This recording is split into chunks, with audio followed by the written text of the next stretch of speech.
Ohio's Dogman. The Dogman, when he was a Michigan legend, then, while exploring Ohio, learned that Ohio has either a dogman or a werewolf. I thought it was fascinating. Michigan and Ohio have dog-like creatures running loose in their forests. It makes those stories more accurate because the sightings aren't random. There have been so many sightings that it warranted creating a group, the North American Dogman Project, NADP. The goal of the NAP is to gather as much information as possible about this elusive creature, to provide a central source of data to share with other like-minded people. They have over 700 members, many of whom are law enforcement officers and military-trained people. That alone got my attention.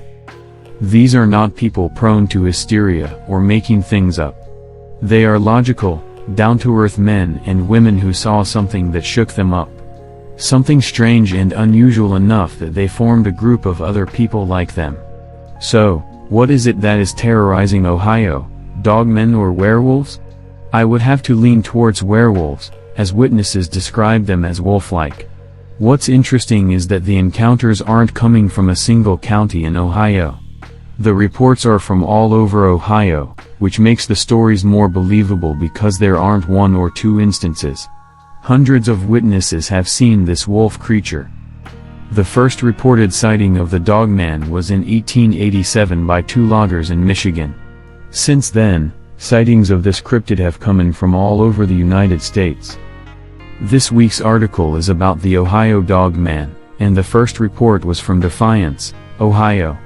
The newspapers of both Defiance and Toledo documented the strange events that occurred in August 1972. A humanoid with an animal head attacked 3 townspeople in the wee hours of the morning. The Wolfman of Defiance made his infamous debut. What made this even more fascinating is that the police never released the description of the first attack.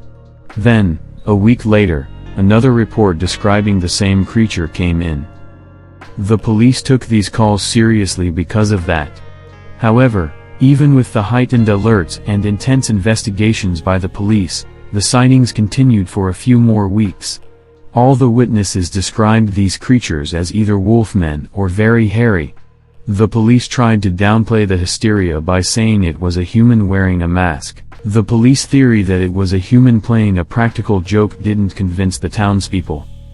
In London, Ohio, in 1981, a married couple, Keith and Diane Williams, moved into their new house.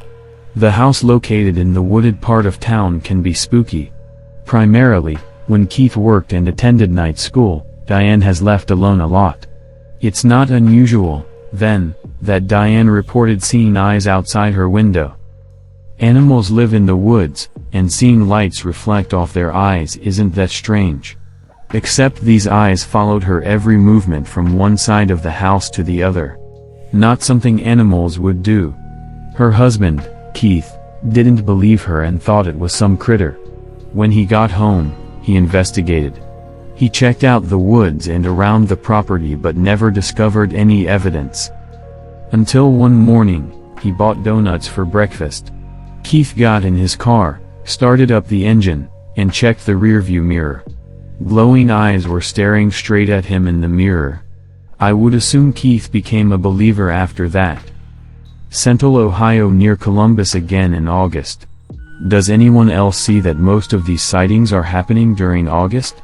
On August 27, 2005, a truck driver going by the name of Scott called into a radio show. Scott, while driving his truck, the headlights illuminated a large creature eating a deer. He told the Coast to Coast host Ian Punnett that the creature looked like it stepped out of the Van Helsing movie.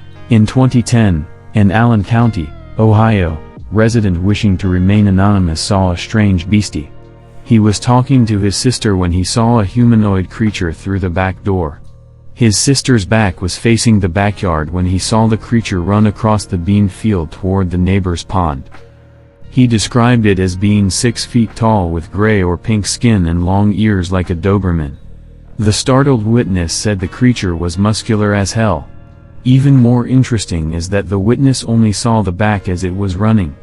The dog man had a human butt with human legs. The only thing dog-like was the head. I'm not sure, but that sounds like the description of a werewolf to me. Ohio remained relatively quiet until autumn 2013 when there were not one but two sightings. Both sightings were around Silver Creek, near Norton, Ohio. The witness, Andrew, works at night, driving these urban roads mostly when it's dark. One night, he was driving down Johnson Road, which borders Silver Creek, Metro Park. Two deer dashed in front of his car, running across the road as if chased by something. Andrew stopped near Medina Line Road, surprised not by the deer but by what was pursuing the deer.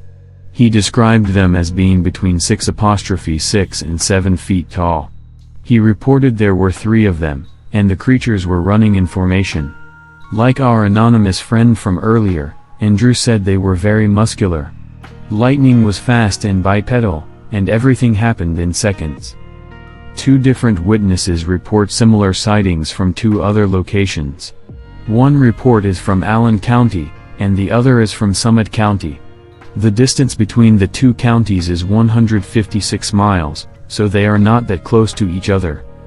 1 month later, on Johnson Road again, Andrew passed a cornfield when they leaped from one side of the road to the other. 10 to 15 feet distance. The pair he saw by moonlight had fur. The first one had a black coat, and the second was black but with silver or white on its chest. Interestingly enough, at the first sighting, the creatures had solid coats. That means Andrew saw 4 different creatures in 2 months in the same area.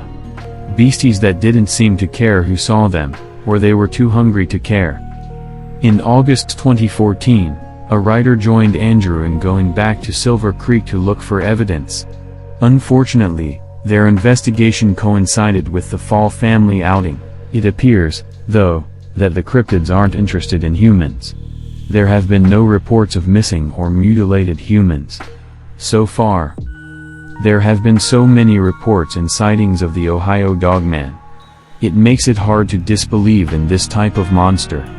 So, if you ever visit any part of Ohio, especially the heavily wooded areas, I would think twice about driving at night in August if you don't want a run-in with the Ohio Dogman.